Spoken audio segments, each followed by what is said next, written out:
चाय पर चर्चा में मजा तभी आता है जब ठंड और चाय का जिक्र हो। आज सारी लड़कियां थर-थर काम रही क्योंकि सबको ठंड लग रही है और आज चर्चा का विषय यही था कि ठंड कितनी है। आप लोग भी यही बातें कर रहे होंगे देश के, क्योंकि ज्यादातर हिस्से ऐसे हैं जहां पर ठंड और कोहरे ने अपना असर दिखाना शुरू कर दिया। जम्मू कश्मीर जहां पर शीतलहर का सामना कर रहे हैं लोग, और अब लोग वहां बारिश और बर्फबारी का भी इंतजार कर रहे हैं ताकि ठंड से राहत मिलने के साथ साथ पर्यटकों की आवक भी बढ़े। आपको बता दें कि श्रीनगर में तो नए साल में आज सबसे ज्यादा ठंड रिकॉर्ड की गई है। यहां तापमान माइनस में पहुंच चुका है, जिसके चलते पानी भी जमने लगा है। हालांकि लोग ठंड से बचाव का पूरा उपाय यहां करते नजर आ रहे हैं।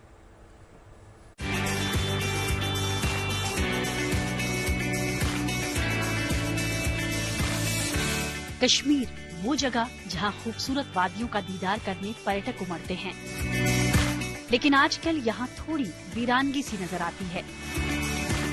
वजह है ठंड। बर्फीली हवाओं के चलते लोग बहुत जरूरी होने पर ही घर से बाहर निकल रहे हैं। इन दिनों कोहरे और ठंड का जनजीवन पर साफ असर दिख रहा है।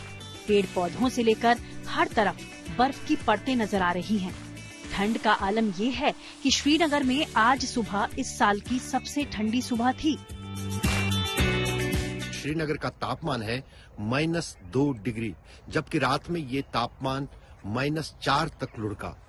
आने वाले दिनों में भी फिलहाल कड़ाके की ठंड से कश्मीर में लोगों को राहत मिलने की उम्मीद नहीं है। आप मेरे पीछे देख सकते हैं, पूरा जितना भी ओस है वो सब जम चुका है, चाहे घास हो, फूल हो या पेड़ हो उन पर, और यहाँ तक कि घरों की छतों पर भी पूरी तरह से फ्रीजिंग कंडीशंस जो हैं पूरे कश्मीर में इस वक्त दिख रही हैं।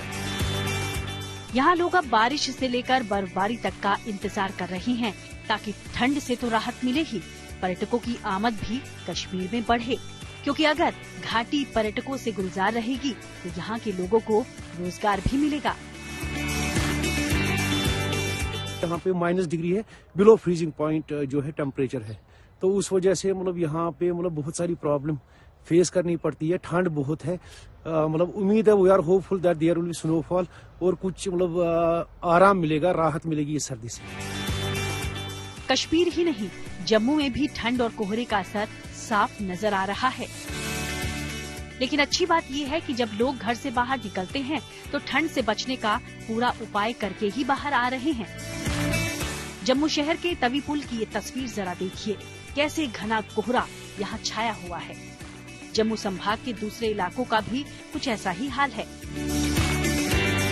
अगर जम्मू संभाग की बात करें, चाहे राजौरी पुंछ जिला हो, कठुआ, सांबा और जम्मू जिला भी हो, तो यहाँ पर भी सर्दी का प्रकोप लगातार जारी है और सर्दी ने अपना जो है यहाँ पर लोगों को काफी प्रभावित किया है। आम जनजीवन भी काफी ज्यादा प्रभावित हुआ है। जिस तरह की ठंड पूरे जम्मू कश्मीर में पड़ रही है, उससे बचने के लिए लोग तमाम उपाय कर रहे हैं। जो बुजुर्ग लोग हैं वो घरों में ही ठहरे हुए हैं, बच्चे भी घरों से बाहर नहीं निकल रहे हैं क्योंकि ठंड काफी ज्यादा है। और जो डॉक्टरों की तरफ से हिदायतें आ रही हैं वो भी उसके अनुसार यही है कि जो बुजुर्ग लोग हैं, छोटे बच्चे हैं, उन्हें सुबह जो है बाहर नहीं जाना चाहिए और साथ ही में शाम को भी नहीं जाना चाहिए। तो आप भी अगर कश्मीर में हैं या जम्मू में तो ठंड से बचने की हर मुमकिन कोशिश कीजिएगा। घर से बाहर निकलने पर खासकर गर्म कपड़े जरूर पहनें और खान पान से लेकर ड्राइविंग तक में अपना पूरा ख्याल रखें। जम्मू से सुनील जी भट्ट और श्रीनगर से अशरफ वानी के साथ bureau report, good news today.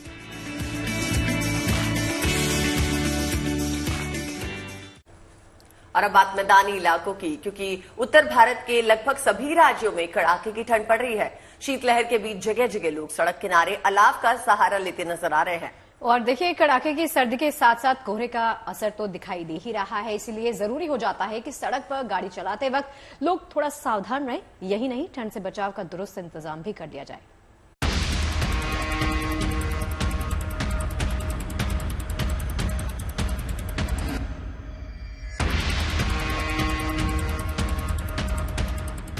उत्तर भारत में सर्द मौसम, सड़कों पर कोहरे का पहरा।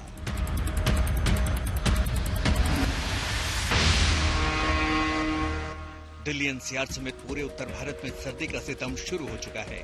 नए साल की शुरुआत के साथ ही उत्तर प्रदेश, मध्य प्रदेश, राजस्थान, हरियाणा और पंजाब समेत तमाम राज्यों में कड़ाके की ठंड पड़ रही है।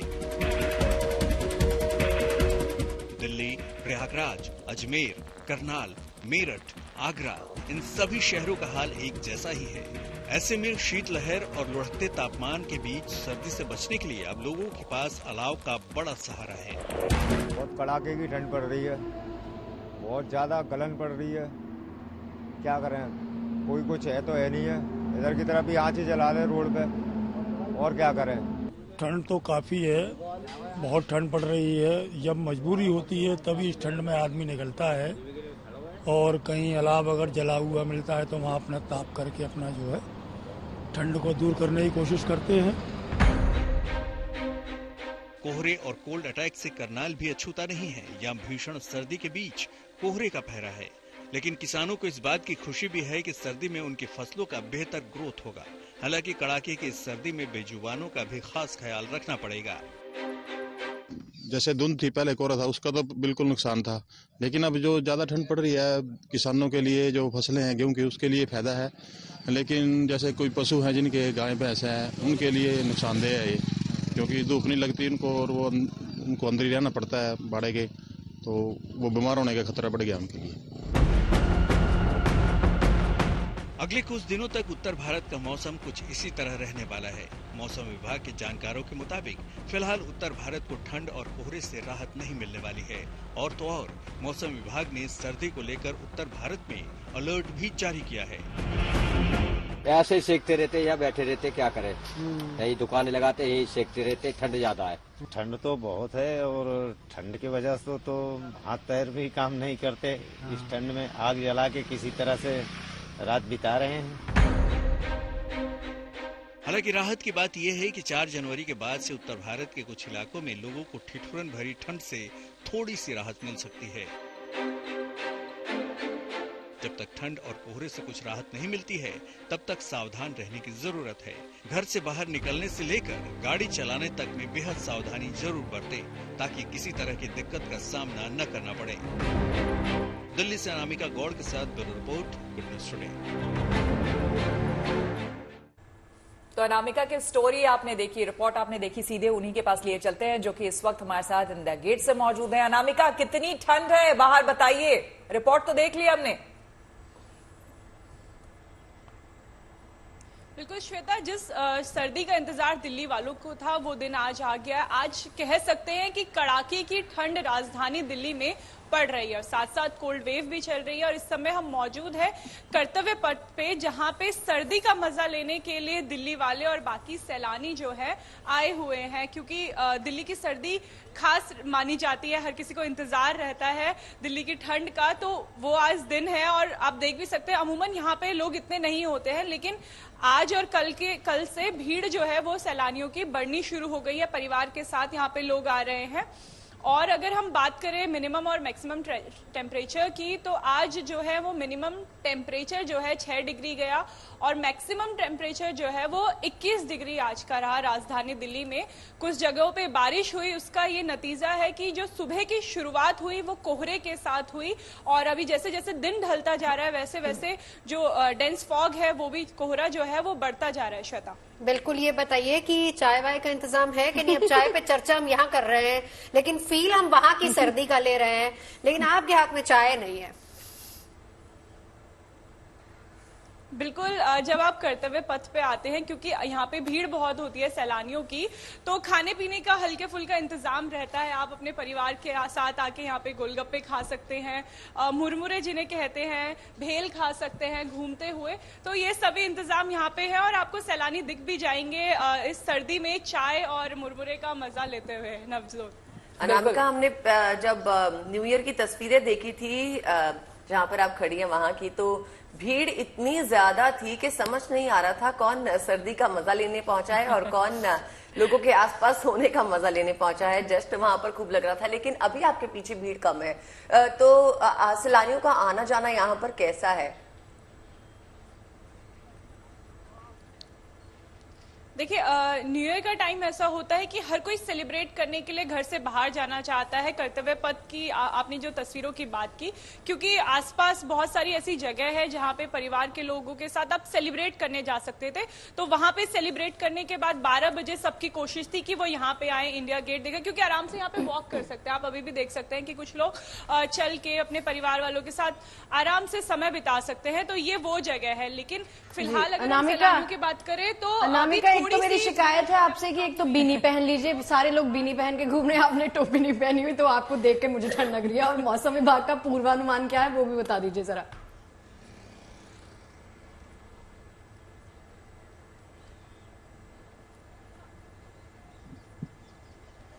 अनामिका, आवाज आ रही है आपको?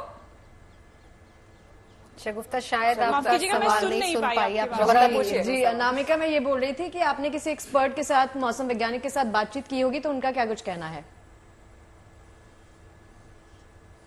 मौसम विभाग का कहना है कि फिलहाल तो अगर हम उत्तर भारत के बात करें तो आज येलो अलर्ट जारी किया है और कुछ इलाकों में, जो उत्तर प्रदेश के कुछ इलाके हैं, मध्य प्रदेश के, पूर्वी मध्य प्रदेश के इलाके हैं, वहां आज बारिश हो सकती है।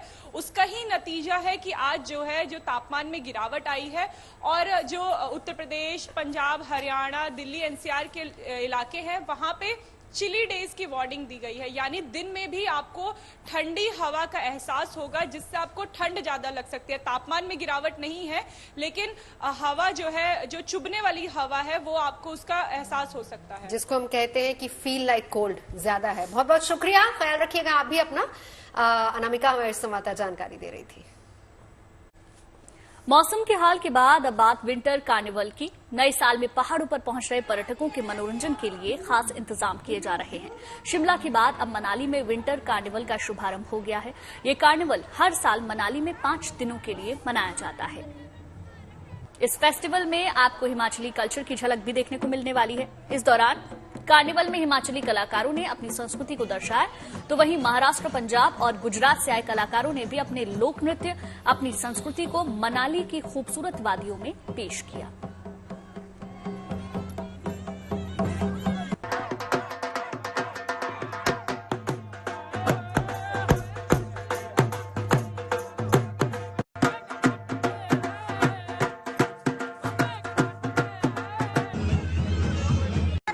लोगों से मिलने से मौका मिलता है, कुछ सीखते हैं हम उनसे, वो हमसे सीखते हैं, हम उनसे सीखते हैं कैसे देश में एकता बनाए रखना है। वो उसका मतलब कि एक सभी को वो दे रहे हैं, जो आगे ज्ञान दे रहे हैं।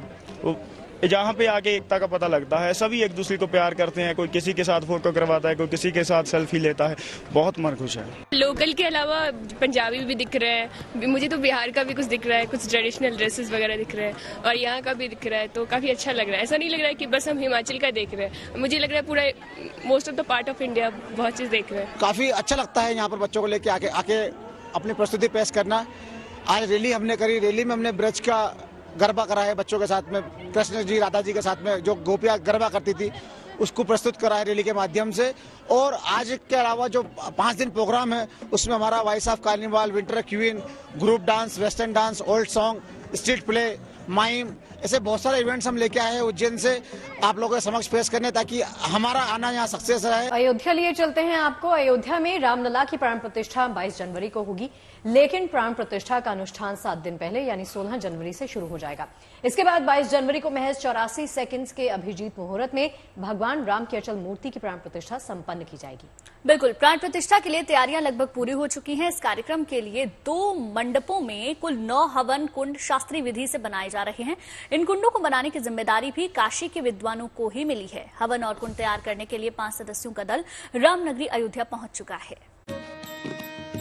श्री राम जय राम, जय जय राम, श्री राम जय राम, जय जय राम, श्री राम जय राम, जय जय राम, श्री राम जय। 22 जनवरी को प्राण प्रतिष्ठा के लिए शुभ मुहूर्त मात्र 84 सेकंड का होगा। जानकारी के मुताबिक दोपहर लगभग 12:29 और 8 सेकंड से लेकर 12:30 32 सेकंड तक वो सूक्ष्म मुहूर्त है जब रामलला की प्राण प्रतिष्ठा की जाएगी।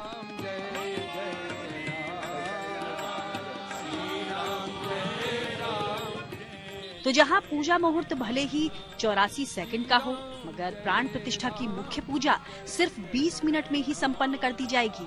लेकिन उससे पहले यज्ञ, हवन, 4 वेदों का पारायण और कर्म कांडों का वाचन भी होगा। जय राम जय जय राम। किसी भी मूर्ति की पूजा का आरंभ करते हैं, उनका ध्यान करते हैं। ध्यान भगवान रामचंद्र जी का ध्यान करके उनको पुष्प चढ़ाएंगे। ध्यान, उसके बाद भगवान को आसन के लिए पुष्प देंगे, आसन देंगे, उनका पैर धोएंगे, चरण धोएंगे, उनको अर्घ्य प्रदान करेंगे, उनको मुख में आचमनीय जल देंगे, उसके बाद मधुपर्क देंगे। मधुपर्क के बाद भगवान का स्नान कराएंगे। स्नान संक्षिप्त तौर पर वहां पर षोडशोपचार पूजन 20 मिनट में लगभग होना है। बाकी सारा पूजन संपन्न हुआ रहेगा, परंतु सांकेतिक पूजन वहां पर भगवान रामचंद्र जी का षोडशोपचार पूजन माननीय प्रधानमंत्री के कर कमलों द्वारा कराया जाएगा। प्राण प्रतिष्ठा और महापूजा के समय को लेकर देखें तो अधिक से अधिक 40 मिनट के अंदर सारा कार्य संपन्न होना चाहिए। राम जी राम जय राम जय जय राम। रामलला की प्राण प्रतिष्ठा के लिए 2 मंडपों में कुल 9 हवन कुंड शास्त्रीय विधि से बनाए जाने हैं। इन कुंडों को बनाने की जिम्मेदारी भी काशी के विद्वानों को मिली है। 9 कुंड का विधान है और उसमें अलग अलग तरह के कुंड हैं। चतुरस्र है, त्रिकोण है, योनि है, वृत्त है, अर्धवृत्त है, षटकोण है, पद्म है, अष्टकोण है और इत्यादि हैं। ये 9 कुंड हैं और सब 2-2 हाथ के बनेंगे।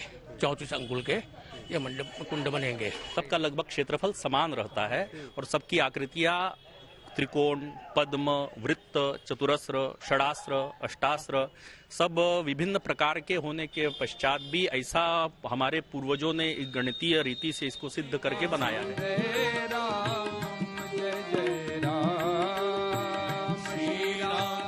हवन कुंड तैयार करने के लिए 5 सदस्यों का ये दल रामनगरी अयोध्या पहुंच चुका है। अब इंतजार है उस शुभ घड़ी का जब प्रभु राम अपने भव्य मंदिर में विराजमान होंगे। अयोध्या में रामलला की मूर्ति की जब प्राण प्रतिष्ठा होगी तो उसके कुंड निर्माण के लिए काशी से कूच कर रहे हैं और इनका कहना है कि 8 से 9 दिन में ये कुंड बनकर तैयार हो जाएगा। रोशन जायसवाल, वाराणसी,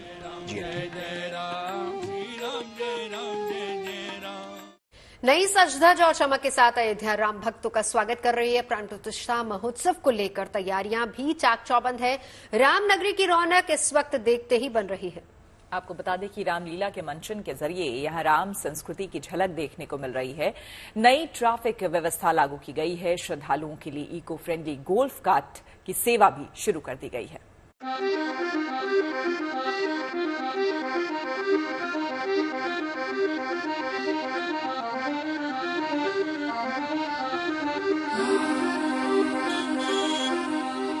अयोध्या धाम में प्राण प्रतिष्ठा को लेकर की जा रही तमाम व्यवस्थाओं के बीच बेहतर ट्रैफिक पर भी फोकस किया जा रहा है।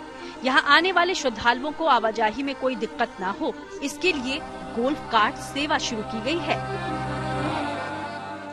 अयोध्या में आप जब आते हैं तो 0 कार्बन एमिशन वाली जो गाड़ियां शुरू हुई हैं, कुल 15 अभी फिलहाल शहर में चल रही हैं। और ये कहाँ घूमती हैं? ये राम जन्मभूमि तीर्थ क्षेत्र, हनुमानगढ़ी और लता चौक के इर्द गिर्द घूमती हैं। इनका काम क्या है? दर्शनार्थियों को एक स्थान से दूसरे स्थान पर ले जाना। अगर आप इस गाड़ी को देखेंगे, इसमें काफी स्पेस है। ये जिस गद्दी में मैं बैठा हूँ, आराम से 3 लोग कंफर्टेबली बैठ सकते हैं। पीछे इसके एक सीट है, पीछे की सीट अगर आप देखेंगे, इसमें भी 3 लोग आराम से बैठ सकते हैं। और यहाँ जो ड्राइवर साहब हमारे साथ हैं, इनके आगे 2 लोग या 1 लोग बहुत आराम से बैठ सकते हैं। तो कुल मिलाकर 3, 3, 6, 7, 8 कुल 8 लोगों को इस गाड़ी में बैठ के आपका सफर आसान हो सकता है, सुगम हो सकता है। यहाँ राम पथ, भक्ति पथ और धर्म पथ पर ये इलेक्ट्रिक वाहन चलाए गए हैं, इससे यहाँ आने वाले लोग काफी खुश हैं।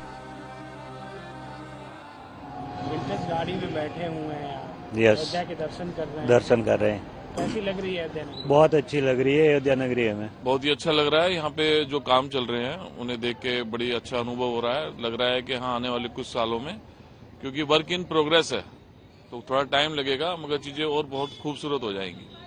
और जो ये व्यवस्था बनाई है, मुझे पता लगा है योगीनाथ जी ने, जो हमारे यहाँ के जो चीफ मिनिस्टर है, उन्होंने इसकी व्यवस्था की है। बड़ी अच्छी व्यवस्था की है। इसमें सब आराम से, इसमें कोई पोल्यूशन भी नहीं होगा और लोग आराम से यहाँ पर घूम सकते हैं, सब चीजों को देख सकते हैं। और बड़े ही अफोर्डेबल रेट में इन्होंने इसकी व्यवस्था की है। बहुत अच्छी बात है।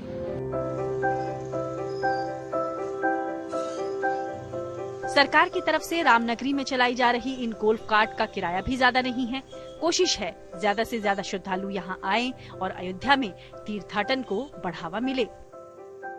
इस तरह की गाड़ी में सफर कर आप आनंदित महसूस करेंगे। आपकी जो राइड है, आपकी जो क्वालिटी है, जो आप दूर दूर से अगर यहाँ पर दर्शन के लिए आए हैं तो दर्शन तो होगा ही होगा, लेकिन अयोध्या का जो टूरिज्म है, अयोध्या को एक टूरिस्ट की दृष्टि से अगर देखा जाएगा तो शायद इस तरह की गाड़ियों पर बैठकर ही उसका आनंद मिलेगा। इलेक्ट्रिक वाहन के रूप में गोल्फ कार्ट की सौगात जाहिर है लोगों की सुगमता के लिए ही लाई गई है, जो न केवल पर्यावरण के अनुकूल है बल्कि आपकी जेब के लिए भी सुलभ है और इससे भी ज्यादा अयोध्या के विकास को चार चांद लगा रही है। अयोध्या से समर्थ श्रीवास्तव के साथ bureau report, good news today.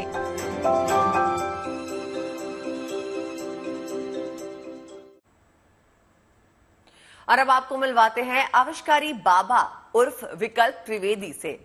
इन पर भी राम भक्ति का रंग पूरी तरह चढ़ा हुआ है। खुद को इनोवेटिव बताने वाले विकल्प त्रिवेदी गले में टेप रिकॉर्डर और माइक टांग कर अयोध्या में घूम रहे हैं। और यही नहीं, राम जन्मभूमि पथ पर आविष्कारी बाबा गले में पोस्टर टांगकर अपने सोशल मीडिया की जानकारी भी लोगों को दे रहे हैं और राम धुन गाकर लोगों को अपनी तरफ आकर्षित भी कर रहे हैं। मेरे साथ इस वक्त आविष्कारी बाबा मौजूद है, जो खुद को आविष्कारी बाबा कहते हैं। इनका आप पहले रंग रूप देखिए, इनका जो ड्रेस है वो देखिए, और ये जो आगे पोस्टर लगा है वो पढ़िए। मेरा नाम विकल्प त्रिवेदी है, मैं एक आविष्कारी इनोवेटर हूँ। राम जी कृपा से मेरे आविष्कारों को भी अच्छी सराहा, परंतु मेरे आविष्कारों की अपार सफलता के लिए आपसे धन की नहीं बल्कि आप सभी राम भक्तों का सहयोग चाहिए। कृपया हमारे साथ सेल्फी वीडियो बनाकर सोशल मीडिया पर, ये इंस्टाग्राम इनका आईडी भी है, ये अपना पूरा प्रमोशन करते यहाँ पर दिखते हैं। और यहाँ भी इन्होंने लगा रखा है कि kindly take a selfie with me. तो आप गाना वाना भी गाते हैं? जी गाते हैं। सुनाएंगे दर्शकों को? हमने जो है राम की प्राण प्रतिष्ठा 22 जनवरी पर बहुत बढ़िया गाना बनाया है, सुनाइए। तो हो 22 तारीख को, हो 22 तारीख को राम आएंगे अयोध्या धाम, आएंगे बनेंगे सारे बिगड़े काम, राम की भक्ति में हम सब झूमेंगे सुबह शाम, राम के मंदिर में विराजेंगे मेरे श्री राम, हो रामा हो। बहुत उल्लास है अयोध्या में, बिल्कुल उल्लास है। और ये ऐसा नहीं है कि अभी आपको मैं दिखाऊं, ये अपने साथ टेप रिकॉर्डर भी लेकर चलते हैं। ये देखिए, इनकी यहाँ कमर से बाहों से टंगा टेप रिकॉर्डर है, जो ये बजाते हुए रामधुन पूरा गाते हैं। तो पूरा सेटअप है और आविष्कारी बाबा आपको जन्मभूमि पथ पर ही मिल जाएंगे। रामलला की प्राण प्रतिष्ठा की तारीख करीब आ रही है, तो वहीं अयोध्या में आस्था की बहार देखने को मिल रही है। श्री राम के नए नए भजन आ रहे हैं। इसी कड़ी में प्रधानमंत्री मोदी ने भी अपने एक्स अकाउंट पर गायिका स्वाति मिश्रा का वीडियो शेयर किया है और लिखा, श्री रामलला के स्वागत में स्वाति मिश्रा का भक्ति से भरा भजन मंत्रमुग्ध करने वाला है। स्वाति मिश्रा के गीत इन दिनों सोशल मीडिया पर खूब वायरल हैं। हाल ही में स्वाति मिश्रा ने गुड न्यूज के साथ रामधुन शेयर की थी। आप भी सुनिए स्वाति का मंत्रमुग्ध करने वाला भजन। राम आएंगे तो अंगना सजाऊंगी, दीप जला के दिवाली मैं मनाऊंगी। राम आएंगे तो अंगना सजाऊंगी, दीप जला के दिवाली मैं मनाऊंगी। मेरे जन्मों के सारे पाप मिट जाएंगे, राम आएंगे। मेरी झोपड़ी के बागात खुल जाएंगे, राम आएंगे। राम आएंगे राम आएंगे। आजू मिथिला नगरिया निहाल सखिया, आजू मिथिला नगरिया निहाल सखिया। चारों दुल्हा में बड़का कमाल सखिया, चारों दुल्हा में बड़का कमाल सखिया। माथे मणि मोरिया कुंडल सोहे कनवा, कारी कारी अखिया रे जुलमी नयनवा। राम जी से पूछे राम जी से पूछे जनकपुर की नारी, बता द बबुआ लोगवा देत काहे गारी, बता द बबुआ लोगवा देत काहे गारी, बता द बबुआ। अरे तोहरा से पूछी हम ए धनुषधारी, तोहरा से पूछी हम ए धनुषधारी, एक भाई गोर काहे, एक भाई गोर काहे, एक काहे कारी, बता द बबुआ लोगवा देत काहे गारी, बता द बबुआ। और अब बात बाबा केदार की। केदारनाथ धाम इन दिनों बर्फ की सफेद चादर में ढका हुआ है, लेकिन ऊखीमठ ओंकारेश्वर में बाबा केदार के भक्तों का तांता लगा हुआ है। ओंकारेश्वर मंदिर ही बाबा केदार का शीतकालीन गद्दी स्थल है। शरद ऋतु में केदारनाथ धाम के कपाट बंद होने पे 6 महीने बाबा केदार ऊखीमठ में ही विराजमान रहते हैं। यहाँ बाबा के विग्रह स्वरूप के दर्शन में मन चाहा फल मिलता है। इसी के चलते हर साल हजारों भक्त यहाँ पहुंचते हैं।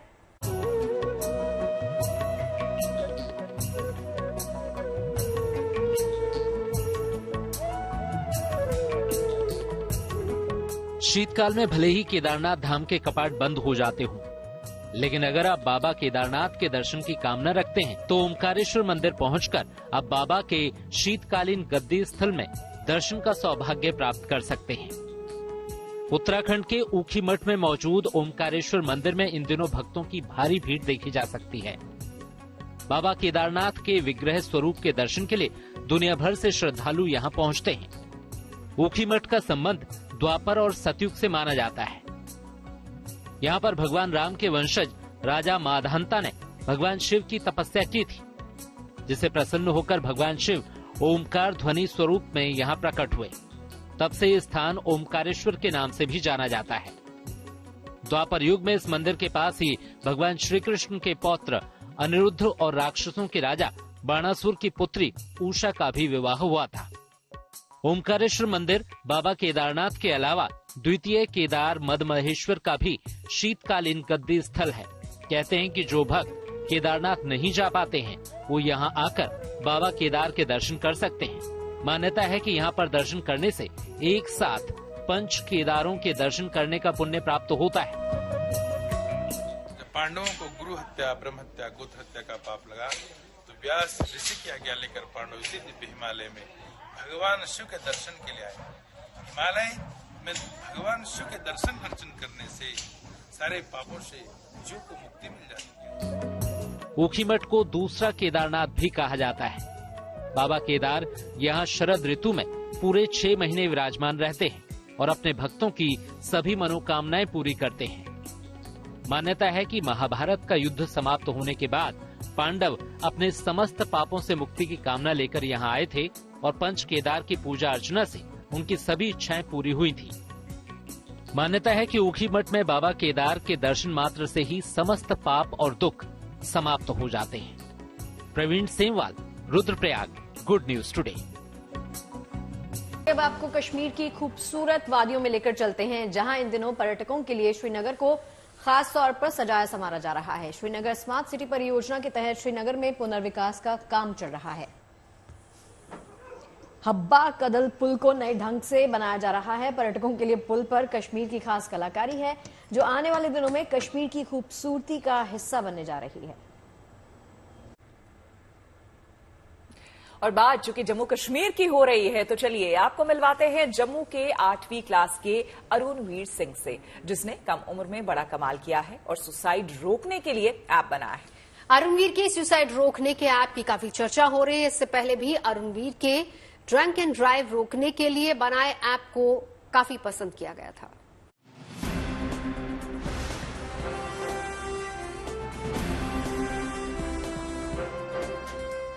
अरुणवीर सिंह अभी तो सिर्फ 8वीं क्लास का छात्र है, लेकिन कारनामे इसके इतने बड़े हैं कि जो भी सुन रहा है वो दांतों तले उंगली दबा ले रहा है। दरअसल अरुणवीर ने एक ऐसा ऐप बनाया है जो लोगों को सुसाइड करने से रोकता है, उनका डिप्रेशन कम कर सकता है, बशर्ते मोबाइल में अरुणवीर का बनाया ऐप रिकाइंडल होप इंस्टॉल हो। अरुणवीर को ये आइडिया देश में बढ़ते सुसाइड केसेस के सुनने के बाद आया। आजकल इंडिया और पूरी वर्ल्ड के जो सुसाइड रेट्स हैं वो बार बार बढ़ते जा रहे हैं, और जो स्पेशली हमारे जम्मू के भी हैं वो ही बहुत बढ़ रहे हैं।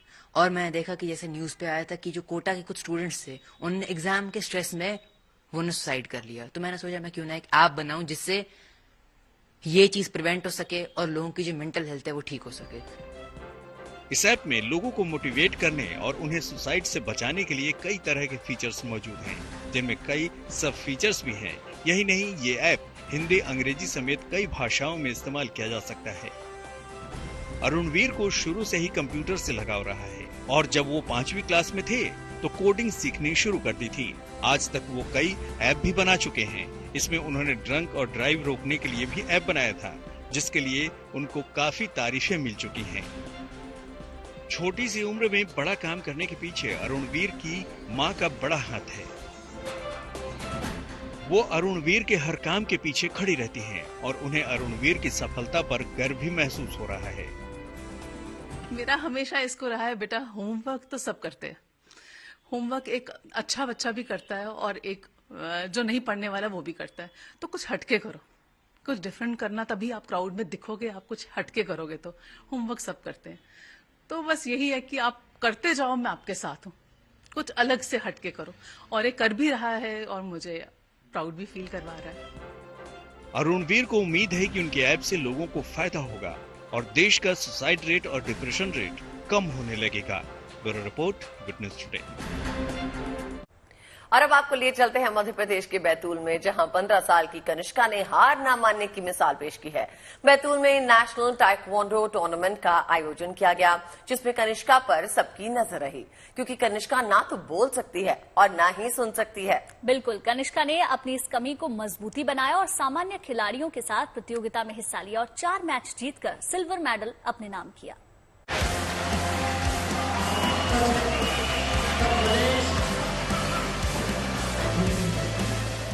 जोश, जुनून और जज्बे से भरपूर ये कनिष्का शर्मा हैं, जिन्होंने दुनिया के सामने मिसाल पेश की है। कनिष्का न तो बोल सकती हैं, न ही सुन पाती हैं, लेकिन सीखने की लगन ने कनिष्का को आज चैंपियन बना दिया है।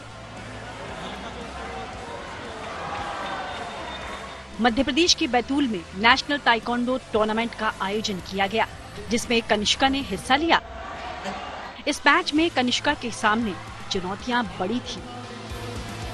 मैच के दौरान 15 साल की कनिष्का के सामने सामान्य खिलाड़ी थे, लेकिन इशारों में कनिष्का ने इन खिलाड़ियों को मात दे दी और 5 मैचेस में से 4 मैच तो अपने नाम ही कर लिए।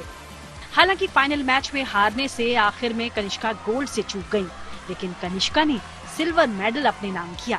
कोई भी बच्चा जीतता है तो खुशी तो होती है, और दुगनी खुशी इसलिए है क्योंकि बच्चा बोल सुन नहीं पाता है और नॉर्मल बच्चों के साथ में खेल रहा है और खेलने के साथ उतनी ही टफ फाइट दे रहा है और उसके बाद जीत रहा है और जीत के सिल्वर मेडल लेके आना, मतलब हमारे लिए तो बहुत बड़ी बात है।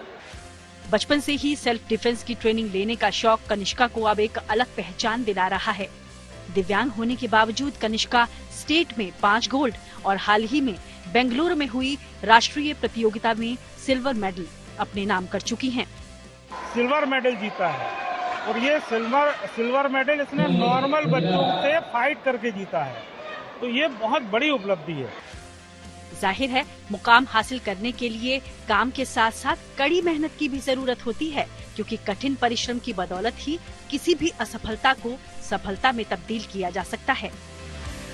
बैतूल से राजेश भाटिया के साथ bureau report, good news today. पिछले कुछ सालों में महिलाओं को आत्मनिर्भर बनाने के लिए सरकार की ओर से तमाम योजनाएं चलाई जा रही हैं। इसी कड़ी में मुंबई के बीकेसी ग्राउंड में महालक्ष्मी सरस प्रदर्शनी लगाई गई, जिसमें महाराष्ट्र के सभी जिलों की करीब 1500 महिलाएं अपने फूड स्टार्टअप के साथ यहां पर पहुंची हैं। यहां महिलाओं ने महाराष्ट्र के सभी जिलों के खान पान के अलग अलग स्टॉल्स लगाए, जिस पर लोगों की भारी भीड़ भी दिखाई दी और लोग महाराष्ट्र के ट्रेडिशनल जायके का लुत्फ भी उठा रहे हैं। कोशिश यही की जा रही है कि इस प्रदर्शनी के जरिए महिलाओं को आत्मनिर्भर बनाया जाए और पारंपरिक खान पान के जरिए उन्हें रोजगार के मौके भी मिल सके।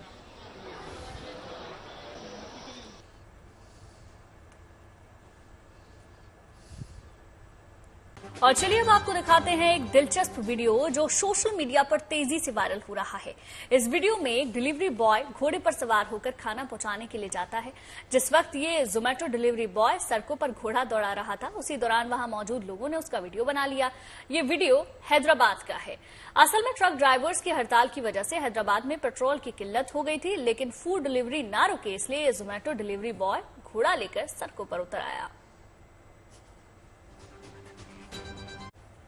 चलिए अब आपको हरियाणा की दादी से मिलवाते हैं।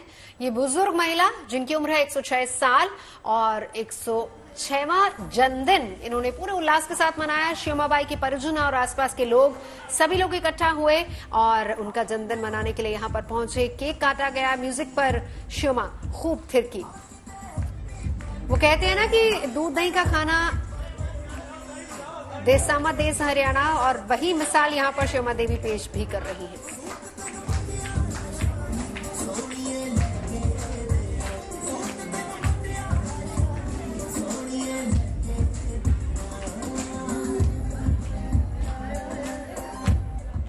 कहते हैं जिंदगी जिंदा दिली का नाम है, इसलिए खुलकर जिंदगी के हर पहलू को जिए और आसपास लोगों को खुशी भी दें। क्योंकि अगर आपने मुस्कुराना सीख लिया तो जिंदगी क्या खाक परेशान करेगी, भाई वो भी मुस्कुराना सीख ही जाएगी। वाह वाह, देखिए ये भी सही है कि जिंदगी बदलती रहती है, हर पल कुछ नया होता रहता है, मगर हर पल मुस्कुराकर ही मुश्किल का हल ढूंढना चाहिए। और वहीं मुस्कुराने के लिए जरिए भी ढूंढने हैं तो अच्छी खबरों और जानकारियों के साथ अच्छी तस्वीरों को भी अपने रोजमर्रा का हिसाब जरूर बनाएं। बिल्कुल भाई, अब तो आप समझ ही गए होंगे कि अच्छी खबरें कहाँ मिलती हैं और कहाँ। गुड न्यूज टुडे पर, और सबसे अच्छी खबरें होती हैं चाय पर चर्चा में। तो कल साथ चाय पियेंगे, सर्दी मनाएंगे और अच्छी खबरें देखेंगे गुड न्यूज टुडे पर।